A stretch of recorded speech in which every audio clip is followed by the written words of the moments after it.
Assalamualaikum teman-teman, gimana kabarnya? Kita belajar bareng lagi yuk tentang diagnosa keperawatan. Soal pertama, seorang perempuan dirawat di ruang penyakit dalam dengan keluhan sesak. Pasien mengatakan batuk berdahak, berwarna putih disertai mual dan tidak nafsu makan. Pasien tampak lemas dan tidak kuat mobilisasi ke kamar mandi. Hasil pemeriksaan tekanan darah 150/100, nadi 102, RR 24 dan terdengar suara ronci. Apa masalah keperawatan yang tepat pada kasus tersebut? Data utamanya di sini pasiennya batuk berdahak, dahaknya berwarna putih dan terdengar suara ronci. Jadi dia ada dahaknya di jalan nafasnya, berarti jalan nafasnya tidak bersih. Itulah yang menyebabkan dia sesak. Jadi jawabannya ketidakefektifan kebersihan jalan nafas. Kalau dia keseimbangan nutrisi atau defisit nutrisi, itu berat badan menurun minimal 10%. Di sini datanya hanya mual dan tidak nafsu makan. Kemudian kalau pola nafas tidak efektif, itu tanpa penggunaan otot bantu nafas disertai dengan misal dia takipneu atau bradipneu. Ini takipneu sih 24, tapi kan hanya satu data yang menunjukkan ke sana.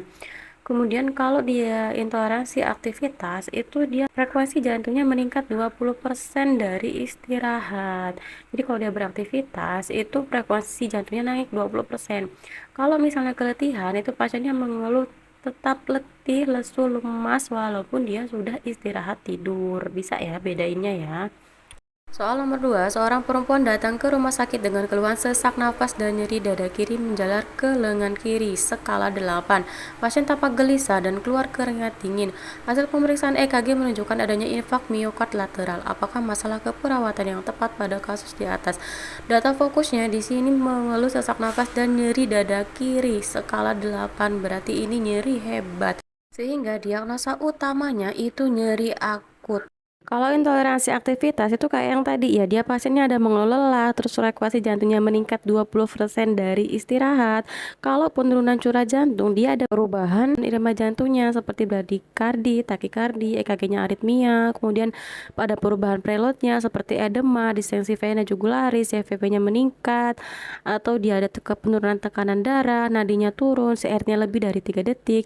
Kalau dia gangguan pertukaran gas itu ada nilai AGD yang tidak normal gitu. Kalau dia hipervolemia, tanda DO-nya itu biasanya dia ada edema nasarka atau edema perifer, BB-nya meningkat dalam waktu cepat, kemudian ada peningkatan JVP dan CVV. Berarti yang paling tepat itu adalah nyeri akut.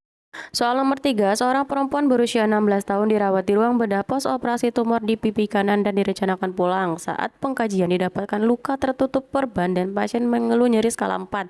Pasien tampak selalu memalingkan wajahnya dari perawat dan menanyakan bekas jahitannya jika sudah sembuh. Bilang atau enggak, maksudnya kayak gitu ya. Apakah masalah keperawatan pada kasus tersebut? Dia tampak selalu memalingkan wajahnya, berarti menyembunyikan lukanya secara berlebihan.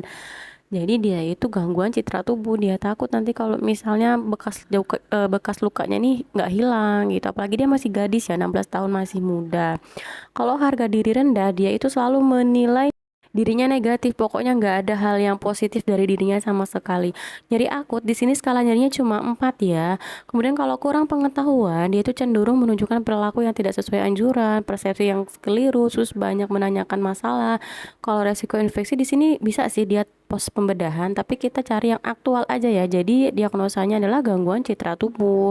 Soal keempat, seorang perempuan 54 tahun dirawat di ruang penyakit dalam dengan keluhan sesak napas. Saat pengkajian didapatkan tekanan darah 180/100, nadi 78, nafas 24, suhu 36,5, bunyi jantung S3 dan S4.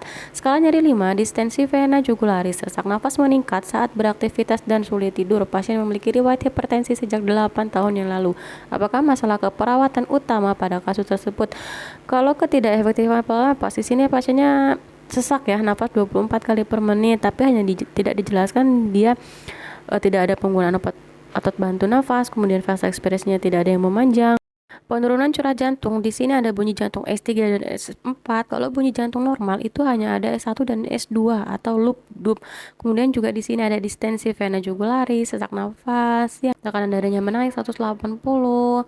Kemudian kalau dia perubahan pola tidur, di sini ada keluhan dia sulit tidur. Mungkin karena sesaknya jadi dia sulit tidur. Kemudian ada data juga Nafas meningkat saat beraktivitas, berarti dia intoleransi aktivitas juga. Nyeri akut di sini skala nyerinya cuma 5. Nah, berarti diagnosanya dia penurunan curah jantung, perubahan pola tidur, dan intoleransi aktivitas. Tinggal kita prioritaskan. Tanda mayor banyak mengarah ke penurunan curah jantung, dan juga curah jantung ini merupakan masalah fisiologis. Jadi, diagnosa utamanya adalah penurunan curah jantung. Soal nomor 5, seorang anak usia 14 tahun dirawat di ruang bedah karena close fraktur tibia sinistra terpasang gips pada kaki kiri. Pasien mengeluh nyeri skala 5 dan kebas pada kaki yang terpasang gips sehingga pasien sulit tidur. CRT jari kaki kiri 3 detik dan teraba dingin. Apakah masalah keperawatan utama pada kasus tersebut? Nyeri akut di sini ada tapi skalanya cuma 5. Intoleransi aktivitas itu tadi ya, dia tidak ada keterangan kalau misalnya jantungnya meningkat karena dia aktivitas. Gangguan mobilitas fisik ditandai dengan mengeluh sulit menggerakkan ekstremitas, kemudian kekuatan otot menurun, rentang gerak atau roomnya juga menurun. Nah, kalau gangguan pola tidur di sini nggak sih kayaknya ya. Kemudian di sini perfusi tidak efektif. Nah, di sini ada data kapilernya lebih dari 3 detik. Kemudian akalnya dingin, kebas. Jadi dia ini sebenarnya sindrom kompartemen. Aliran darahnya terhambat. Maka jawabannya adalah yang E, perfusi perifer tidak efektif. Soal terakhir, seorang laki-laki 78 tahun dirawat di ruang bedah dengan keluhan lutut bengkak sejak 3 bulan terakhir. Lutut terasa nyeri dan sulit untuk digerakkan sehingga pasien perlu dibantu keluarga untuk berpindah.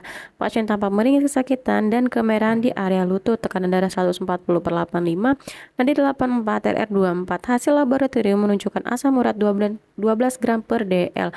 Apakah masalah keperawatan pada kasus tersebut? Di sini lututnya bengkak, nyeri, dan asam uratnya 12 gram per dl sehingga dia itu susah untuk beraktivitas, susah untuk mobilisasi. Maka jawabannya adalah gangguan mobilitas fisik. Kenapa nggak nyeri akut? Karena di sini nggak ada data skala nyerinya berapa, dan ini juga data mayornya lebih mengarah ke gangguan mobilitas. Gitu ya teman-teman, semangat belajarnya, semoga membantu. Terima kasih.